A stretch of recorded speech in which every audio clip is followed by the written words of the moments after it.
ಅಳಗವಾಡಿ ಗ್ರಾಮದ ಹುಣಶಿಕೋಡಿ ತೋಟದ ಸರ್ಕಾರಿ ಶಾಲೆಯಲ್ಲಿ ನಡೆದ ಗುರುವಂದನಾ ಕಾರ್ಯಕ್ರಮದ ಆಶೀರ್ವಚನ. ಮಕ್ಕಳಿಗೆ ಶಿಕ್ಷಣದ ಜೊತೆಗೆ ಸಂಸ್ಕಾರ ನೀಡುವುದು ಅವಶ್ಯ. ಡಾಕ್ಟರ್ ಶ್ರೀ ಅಭಿನವ ಬ್ರಹ್ಮಾನಂದ ಕುಡಚಿ. ಉತ್ತಮ ಶಿಕ್ಷಕರಿಂದ ಪಡೆದಿರತಕ್ಕಂಥ ವಿದ್ಯೆ ನಮ್ಮ ಬದುಕಿಗೆ ಬಾಳಿಗೆ ಬೆಳಕಾಗಬೇಕು. ಅಂದರೆ ಕಲಿಸಿದ ಗುರುಗಳಿಗೆ ಗೌರವ ಕೊಡುವುದನ್ನು ಮೊದಲು ಕಲಿಯಬೇಕು.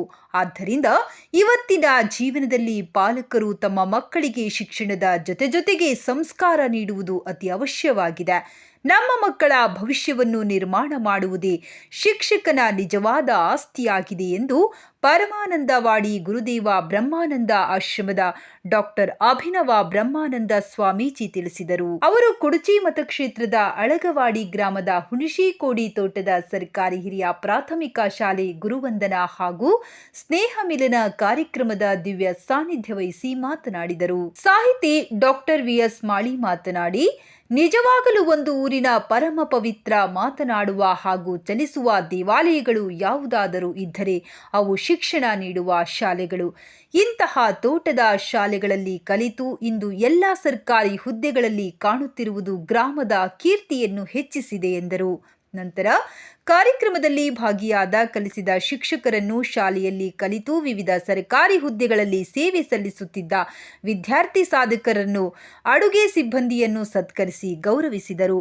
ಕಾರ್ಯಕ್ರಮದಲ್ಲಿ ಗ್ರಾಮ ಪಂಚಾಯತ್ ಅಧ್ಯಕ್ಷ ಕುಮಾರ ಬನಶಂಕರಿ, ಎಸ್ಟಿಎಂಸಿ ಅಧ್ಯಕ್ಷ ಶೇಖರ ಸಪ್ತಸಾಗರ, ಗೋಪಾಲ ಹಂಜೆ ಮತ್ತು ಭೀಮಪ್ಪ ಹಾಲಗುಣಿ, ಮಲಕಾರಿ ಸಪ್ತಸಾಗರೆ, ಶಿಕ್ಷಕ ಮಹೇಶ್ ಪತ್ತಾರ್, ಪಾಲಕರು, ಗ್ರಾಮಸ್ಥರು ಹಾಗೂ ಹುಣಶಿಕೋಡಿ ಶಾಲೆಯ ಹಳೆಯ ವಿದ್ಯಾರ್ಥಿ ಬಳಗ ಇತರರು ಉಪಸ್ಥಿತರಿದ್ದರು. ಶಿಕ್ಷಕ ಎಸ್.ಎಂ. ಹಾರುಗೇರಿ ಸ್ವಾಗತಿಸಿದರು. ಬಿಎಲ್ ಗಂಟಿ ನಿರೂಪಿಸಿದರು. ಹನುಮಂತ ಬನಶಂಕರಿ ವಂದಿಸಿದರು. ವರದಿ ರಾಕೇಶ್ ನಸಲಾಪುರಿ, ರಾಜ್ಯೋದಯ ನ್ಯೂಸ್. ಕಡಿಮೆ ಆಗ್ತಾ ಇರುವಂತಹ ಇವತ್ತಿನ ಸನ್ನಿವೇಶದೊಳಗ ಎಷ್ಟೋ 20 ವರ್ಷದ ಹಿಂದೆ, 15-25 ವರ್ಷಗಳ ಹಿಂದೆ ಕಲಿತಿರತಕ್ಕಂತಹ ಎಷ್ಟೋ ಜನ ವಿದ್ಯಾರ್ಥಿಗಳು ಇವತ್ತು ತಮ್ಮ ಗುರುಗಳನ್ನ ನೆನೆಸಿಕೊಂಡು ಮತ್ತೆ ಶಾಲೆಗೆ ಬಂದು ಇವತ್ತು ಎಷ್ಟೋ ಶಿಕ್ಷಕರು ಇದ್ದಾರೆ. ಇನ್ನು ಎಷ್ಟೋ ಶಿಕ್ಷಕರು ಬೇರೆ ಬೇರೆ ಕಡೆಗೆ ವರ್ಗಾವಣೆಯಾಗಿ ಹೋಗಿದ್ದಾರೆ.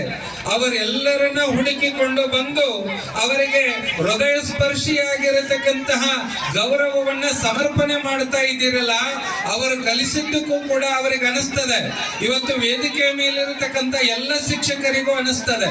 ಏನು ಅಂತಂದ್ರೆ, ನಾವು ಎಷ್ಟು ಕಲಿಸಿದೋ ಬಿಟ್ಟೋ ಗೊತ್ತಿಲ್ಲ, ಆದ್ರೆ ಕಲಿತಿರತಕ್ಕಂತಹ ವಿದ್ಯಾರ್ಥಿಗಳು ಇವತ್ತಿಗೂ ಕೂಡ ನಮ್ಮನ್ನು ನೆನಪಿಟ್ಟುಕೊಂಡು ಇಲ್ಲಿ ಕರೆಸಿದಾರಲ್ಲ, ಇದು ರಾಷ್ಟ್ರಪತಿ ಪ್ರಶಸ್ತಿಗಿಂತಲೂ ಶ್ರೇಷ್ಠ ಅಂತ ಬಹಳಷ್ಟು ಜನ ಶಿಕ್ಷಕರು ಭಾವಿಸಿದ್ದಾರೆ. ಹೌದು, ಇವತ್ತು ನಿಜವಾಗಿರತಕ್ಕಂತಹ ಶಿಕ್ಷಕರಿಗೆ ಗೌರವ ಸಮ್ಮಾನ ಸಿಗಬೇಕಾಗಿರೋದು ಯಾರಿಂದ ಅಂತಂದ್ರೆ ವಿದ್ಯಾರ್ಥಿಗಳಿಂದಲೇ.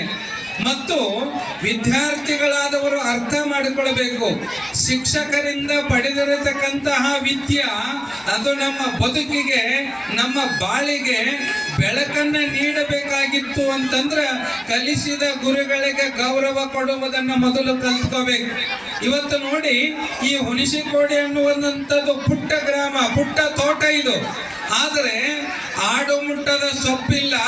ಈ ಹುಣಶಿಕೋಡಿ ಶಾಲೆಗೆ ಹೋಗಿ ಕಲಿಯುವುದಿಲ್ಲ ಅಂತಂದ್ರೆ ನಮ್ಮ ಮಕ್ಕಳಾದ್ರೂ ಶಾಲೆಗೆ ಬರ್ತಿರ್ತಾರೆ. ಅವ್ರು ವಿದೌಟ್ ಪ್ರಿಪೇರ್ ಆಗಿ ನೌಕರಿ ಇರ್ತಾವ. ಓನ್ಲಿ ಮೆರಿಟ್ ಹಾರಿಗೆರೆ ಸೆಂಟ್ರಕ್ಕ ಆ ಹುಡುಗಿ ಫಸ್ಟ್ PUC ಮೇಲೆ ನೌಕರಿ ಐತಿ.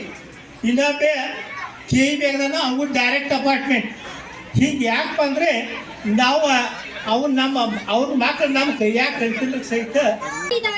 ಮಂಚಿನ ಹನಿಯು ಮುತ್ತಿನಂತೆ ಹೊಳೆಯಿದಾಗ, ಸೂರ್ಯರಶ್ಮಿ ತಾಗಿದಾಗ ಮಂಚಿನ ಹನಿಯು ಮಂಚಿನ ಹನಿಯು ಮುತ್ತಿನಂತೆ ಹೊಳೆಯಿದಾಗ, ಸೂರ್ಯರಶ್ಮಿ ತಾಗಿದಾಗ ಮಂಚಿನ ಹನಿಯು ಡಾಕ್ಟರ್ ಮಾತು ಕೇಳಬೇಕು, ಯಾಕೆ ಆರೋಗ್ಯ ಚೆನ್ನಾಗಿರುತ್ತೆ ಸರ್. ಸದ್ಗುರುವಿನ ಮಾತು ಕೇಳೋ ಬಹಳ ಎಲ್ಲ ಬಂಗಾರ ಹಾಕೋದು ಬಂಧುಗಳೇ, ಅಂತ ಪೂಜೆನ ಕಳಿಸಿ ನೀವತ್ತೆಲ್ಲ ಕಾರ್ಯಕ್ರಮ ಮಾಡ್ತಿದ್ರಿ.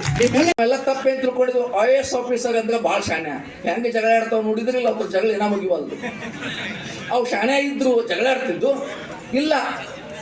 ಯಾರು ಜಾಣರಲ್ಲ, ಪ್ರತಿಯೊಬ್ಬರು ಜಾಣರು.